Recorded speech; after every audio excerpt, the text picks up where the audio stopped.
أما بعد فأعوذ بالله من الشيطان الرجيم. بسم الله الرحمن الرحيم.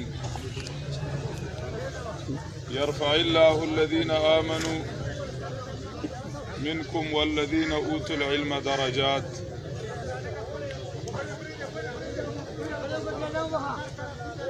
ځنې موقع داسې وي چې د هغې موقع ناعبرت اغستل هر انسان ته آسان وي او هر انسان ته د یو واعظ موقع وي. عمر رضی الله تعالی عنہ فرمایلی وو کفا بالموت واعظا،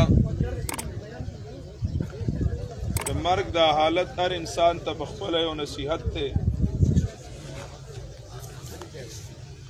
او بیا داسې خلک چې هغوی ژوندي وي د اسلام د ژوند دپاره او د هغوی ژوند هغه د خلقو د فایدې دپاره وي، د هغوی د داسې حالت نه عبرت اخیستل هر مسلمان له پکار دي.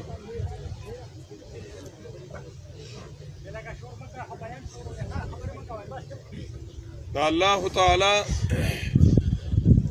په دې ځمکه باندې مختلف خلک اوسیږي. ځینې خلک وفات شي په هغه باندې کور روان شي، او ځینې خلک وفات شي په هغه باندې کله روان شي،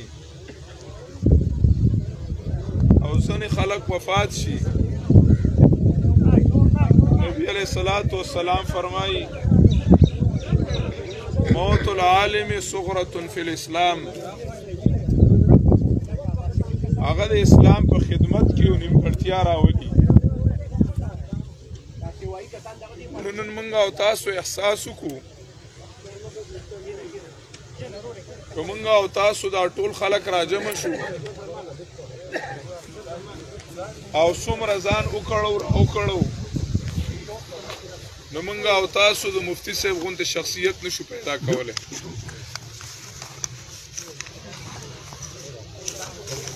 الله گواه دی چې زما جنازه کې و میتنا ټکي ته زړه نه کېدو.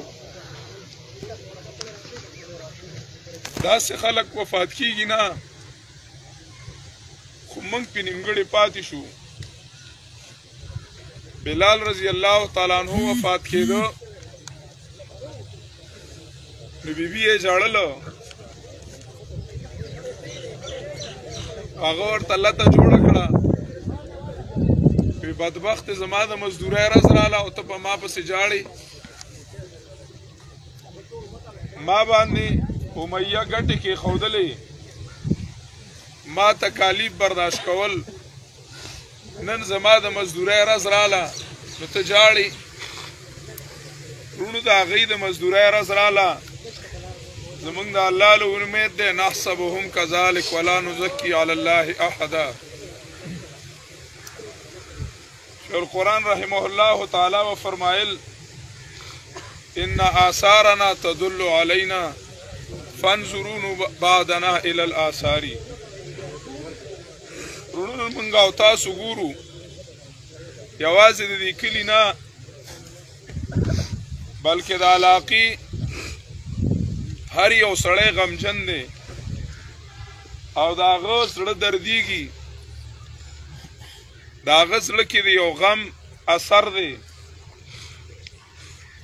دا ولې یو څه وجه وه؟ دا محبت د الله تعالی د طرف نه دی، هغه د الله تعالی د کتاب غاړې ته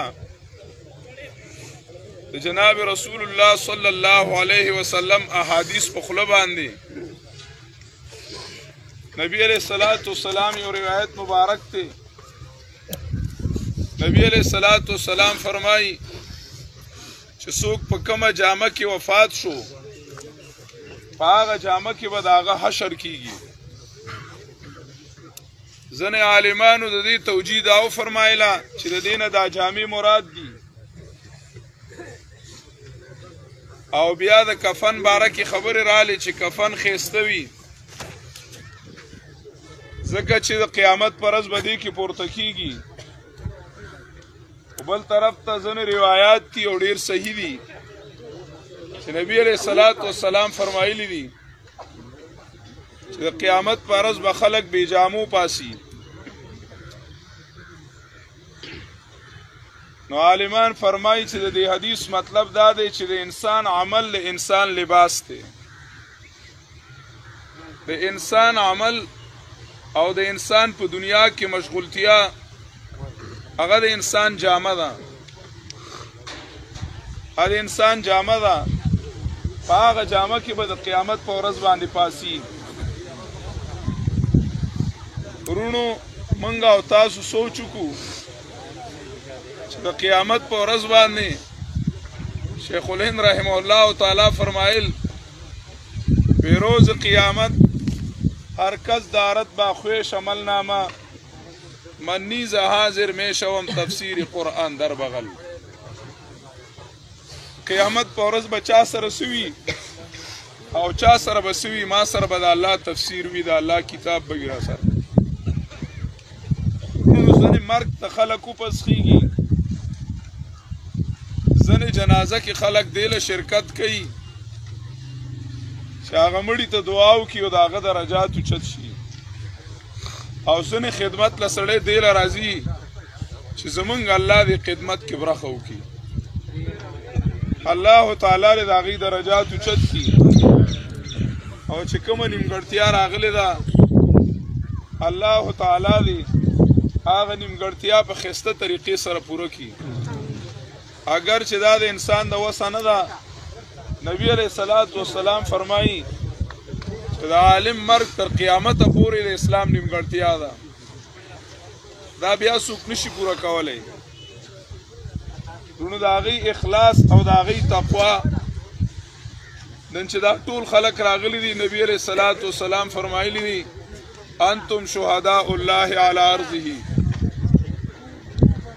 تاسو گواهانی ویسا شیخ صاحب رحمه الله تعالی فرمایل زبان خلق کو نقار خدا سمجھو چا چرتا په کلی کې چې دا غي چا سره واسطه وا اکثر خلکو کې ریشي پیجندوم نه یو فقیر او ملنګ سړی وو او تقریبا په هر خله باندې داغه چې کمدنو نه چا بد ویلی دی او نه به وای دا د الله تعالی یو القا د پزړونو کې چې الله رب العزت پزړونو کې اچي الله تعالی دې داغي کړي خدمات قبول کړي ورونو د داسې موقعو نه موږ له عبرت پکار دی چې موږ الله ته سوال وکړو موږ یو ملګری وفات شو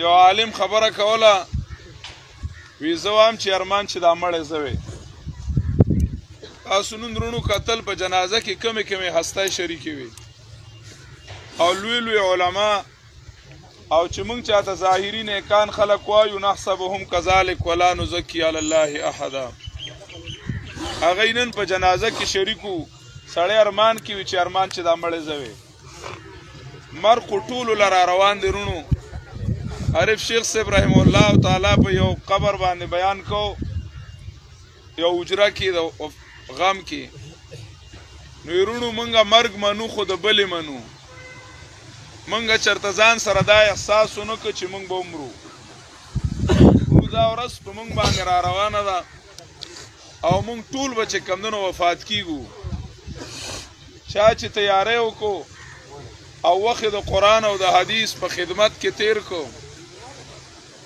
ټول عمر د قرآن او د حدیث خدمت کو مونږ ورسره غرض میلاو شو او د ملګرو نه ما تپوس وکړو 14 کسان په دوره حدیث کې او 8 کسان چې کمونه په موقوف کې وړه دوره کې او ټول ورځ به د هغې د خولې نه صلی الله الفاظ چې کمدنو خاطل چې صلی الله علیه وسلم جناب رسول الله صلی الله علیه وسلم فرمائی موږ د حدیثو د کتابونو په فضیلت کې ذکر کوو چې نبی علیہ الصلوۃ والسلام فرمایي اول الناس بی یوم القیامت اکثرهم علی صلاة چې د قیامت په ورځ به ما ته نږدې هغه څوک وي ما سره په جنت کې چې هغوی په ما باندې درود شریف زیات لوستلی وي.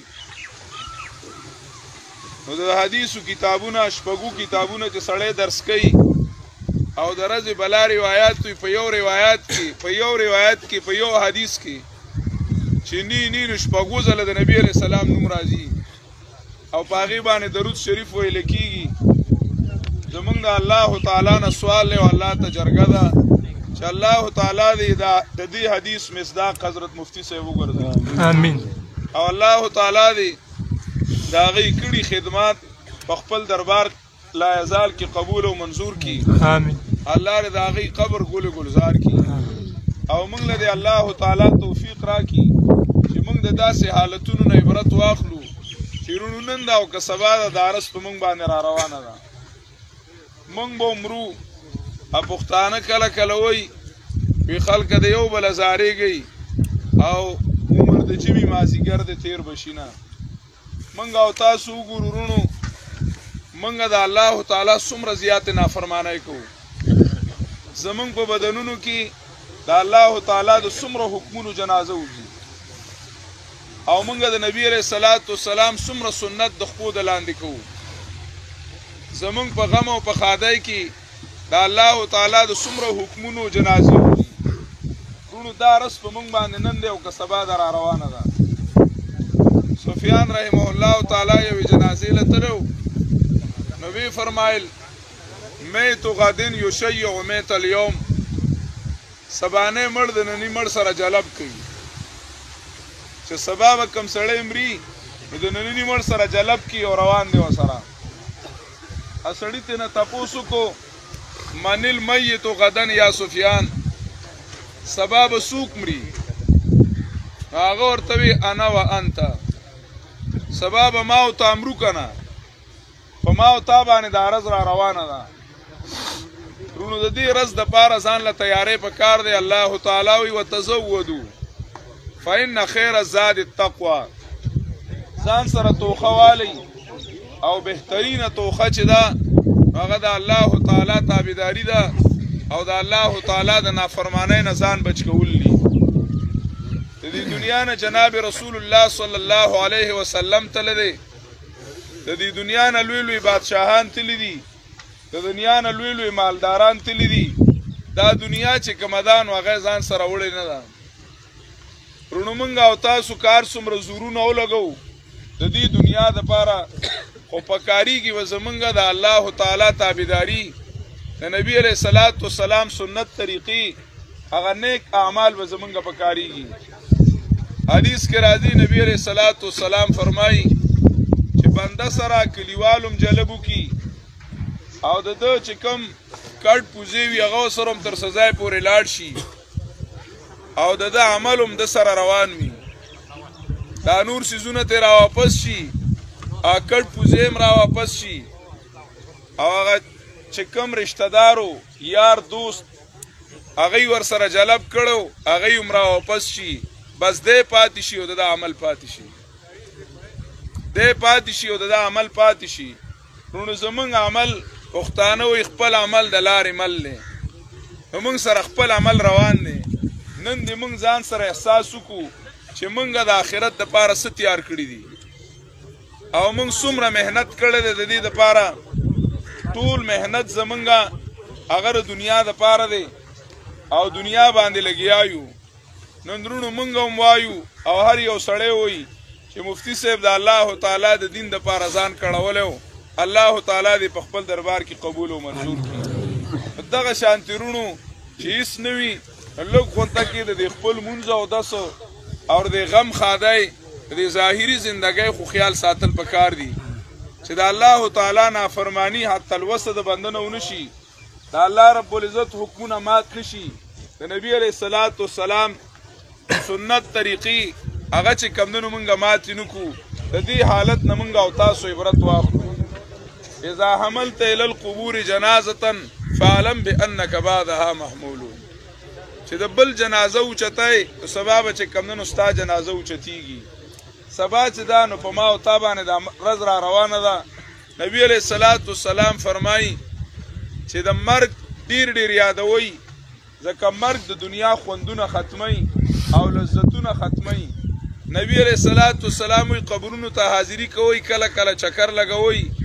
دا سړی ته مرګ یادوي او سړی ته آخرت یادوي او د دنیا محبت د سړی نه ختمي. نو د دنیا پنجې د دنیا محبتونه هغه چې دي نو مونږ ډیر راګیر کړي یو. د هغې د وجې نه مونږ د الله تعالی نه فرمانی کوو. د هغې د وجې نه د نبي علیه الصلاة والسلام سنت طریقې هغه زمونږ نه پاتې کېږي صرف او صرف د خپلو جذباتو او د دنیا د محبت د وجې نه. ظاهري په هغې کې څه دومره لذت هم نه وي او دومره خوند هم نه وي. د الله تعالی په دین کې د نبي علیه الصلاة والسلام په طریقو کې چې کم مزه او کم لذت دی هغه چې کمدنو په دنیا کې او د دنیا په څیزونو کې رشته دی. خو زمونږ په زړه باندې د دنیا د محبت خړه راغلې ده. زمونږ پاکه شیشه زړه چې وو نو هغه یې خړ کړی دی. د هغې د وجې نه زمونږ نیکو اعمالو ته کابو نه کېږي او مونږ باندې نیک اعمال چې دي نو هغه بوج کېږي. د دې خپل زړه صفایي د الله تعالی په یاد باندې د الله تعالی په حکمونو باندې کول دي. نبی علیه الصلاة والسلام فرمایي الا ان القلوب لتصدع کما یصدع الحدید. لکه څنګه چې په اوسپنه باندې زنګ لګي دغه شانتې په زړه باندې هم زنګ راځي. صحابه کرامو تپوس وکړو وما جلاؤها یا رسول الله، دا په څه باندې ختمیږي؟ نبی علیه الصلاة والسلام ورته وفرمایل د الله په تذکرو باندې. نن موږ او تاسو ورونو سوچ وکړو موبایل دی، مال دی او دولت دی، بس صرف او صرف د دنیا تذکری دي، فلمونه دي، ډرامې دي، فیسبوک دي. د الله تعالی کتاب د الله رب العزت حکمونه هغه صرف زمونږ نه د دې وجو نه پاتې دي. ته وګوره د یو هلک نه چې مونځ پاتې کېږي د هغې لویه وجه به دی چې هغه فیسبوک ته ناست دی. د فیسبوک د وجې نه د الله رب العزت حکم پاتې کېږي. ماسوتن نه فیسبوک ته ناست دي، سهار د الله رب العزت حکم له نه پاسي، مونځ له چې کمدنو نه پاسي. که کم پاسي نو مونځ پسې ډایرکټ را روان دي، د الله کتاب پاتې دی، هغې ته چې کمدنو لاس لګول نشته دی. قرآن کریم درسونه په محله کې کېږي، نوجوان هلکان هغې چې کمدنو د الله رب العزت کتاب ته نه کښېني. بلاو څیزونو له وخت وي، د الله رب العزت کتاب له چې کمدنو وخت نه وي. د الله رب العزت د کتاب زده کولو دپاره ټیم نه وي. رونو ځان سره لږ غونته کې احساس وکړو، لوی احساس ځان سره وکړو چې موږ او تاسو یو طرف ته روان یو. والله لو علم الانام لما خلقوا لما هجعوا وناموا لامر لو رأته عيون قلوبهم تاهوا وهاموا. که دې خلکو ته پته وی چې موږ سله پیدا یو او موږ به کم طرف ته روان یو نو دوی به نه وده شوی نه به ډډې لګولی وی. داسې حالات مخې ته را روان دي چې بنده حیران او پریشان کی.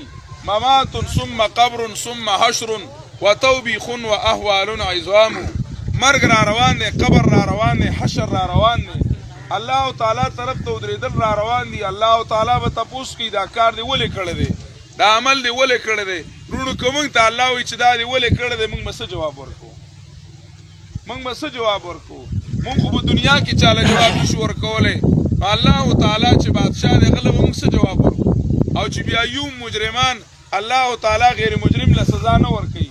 کړي هم د الله تعالی نافرمانی وي، د الله په حکمونو باندې خپېښې وي، د نبي علیه الصلاة والسلام طریقې ماتې کړي وي، د الله رب العزت د کتاب حکمونه، د الله رب العزت د رالیږلي شوي پیغمبر احکامات هغې نه موږ ځان نه خبرو او نه چې کمدنو د هغې تابعداري کوو.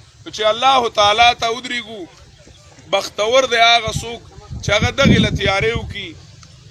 نیکانو خلکو علي رضی الله تعالی عنه بیمار دی، زخمی شوی دی، وفات کیږي، ډیر زیات پریشان دی. چا ورته وویلې هغه ورته وویل وی السفر طویل والزاد قلیل والحاکم رب جلیل. اوږد سفر راته مخې ته پروت دی، توخه را سره نشته دی. علي وایي توخه را سره نشته دی، حالانکه ماشوم د 12 کالو مسلمان شوی دی او ټول عمر د اسلام او د نبي علیه الصلاة والسلام په خدمت کې تیر کړی دی او او د هغه په کټ کې د نبي علیه الصلاة والسلام لور مبارکه ده. د نبي علیه الصلاة والسلام نسب د هغه نه دی، حسن او حسین د هغه نه دي. نبی علیه الصلاة والسلام د علي باره کې چې څه فرمایلي دي، هغه علي چې کوم دی نو هغه وایي والزاد قلیل، ما سره وایي توخه نشته دی، والحاکم رب جلیل. الله تعالی ته مخې ته ودرېدل دي، الله ته مخې ته ودرېدل دي. زه به څه کومه؟ عایشې ته ګوره چې د هغې په غېږ کې د نبي علیه الصلاة والسلام ساه وتلې ده. عایشې به کله کله ووایي ارمان چې زه د ونې پاڼې وې او چېرته بیزو خوړلی وې چې الله تعالی ته مخې ته ودرېدل نه وې، الله تعالی ته مخې ته ودرېدل نه وې. ټولو هغې خلکو الله پېژندلی و، هغې له یې تیاری کړی و. نن موږ او تاسو سوچ وکړو، هغه هم چې کوم دی نو مسلمانان وو او هغوی هم الله تعالی ته روان دي، موږ هم مسلمانان یو الله تعالی طرف ته روان یو، موږ به هم چې کوم دی نو الله ته ودرېږو. ځان سره سوچ وکړو، احساس وکړو چې د چا په خدمت کې راغلي یو، نو دا هم چې کوم دی نو یو مسلمان ورو چې ټول عمر هغه چې کوم دی نو د قرآن او د سنت په خدمت کې تیر کو، الله تعالی دې قبول او منظور کړي. نن د هغې د مزدورۍ رازدارونو موږ به هم ځان سره څه وړو، ځان سره سوچ وکړو، احساس وکړو. الله تعالی دې موږ سره د قبر او د حشر احساس پیدا کړي، الله تعالی دې موږ سره د خپل دین احساس پیدا کړي، الله تعالی دې د مفتی صاحب قبر منور کړي، الله تعالی دې کړي خدمات قبول کړي، الله دې پسماندګانو د صبر جمیل توفیق ورکړي. عباس رضی الله تعالی عنہ وفات شو، نو ابن عباس رضی الله تعالی عنہ پریشان و، نو یو بانډچي راله ډېره لویه د تسلی خبره وکړه چې د دې نه لویه د تسلی خبره بله نشي کېدلی. وی زه د هغه بانډچي او د زمیندار په خبره الله ماله ډېره تسلي وکړه. وی ما ته وی چې څه له پریشانه کېږي، تو هم الله ته پاتې شوې، عباس هم الله له لاړو، تو هم الله ته پاتې شوې او عباس چې دی نو چا له لاړو؟ الله تعالی له لاړو. ته وایې چې یاره که زما پلار ما سره وې نو ډېره ښه به وه، نو ته وله ښې که الله وله ښه دی. وی هغه له چې کوم دی نو ستا نه وله څوک خو الله خو، او که ته وایې چې که زما پلار وې نو زما به یې خیال ساتلی وې او ډېره ښه به وه، اوس په زما څوک خیال ساتي؟ وی ته پاتې شو، نو چا ته پاتې شوې؟ الله ته پاتې شوې. نو تا له الله رب العزت چې کوم دی نو د الله تعالی دله ښه نه دی، د عباس نه دله الله څه دی؟ ښه دی. مفتی صاحب چې کوم دی نو الله تعالی طرف ته لاړ، الله تعالی دې د خپل رحم او د فضل معامله وکړي. پسماندګان چې کوم پاتې شو الله تعالی ته پاتې شو، الله تعالی ډېر مهربانه دی، په هغې باندې چې کوم دی نو د هغه نه الله تعالی دې د هغې د زړه تسلی وکړي او الله دې د هغې د صبر جمیل توفیق ورکړي. تلاوت وکړو.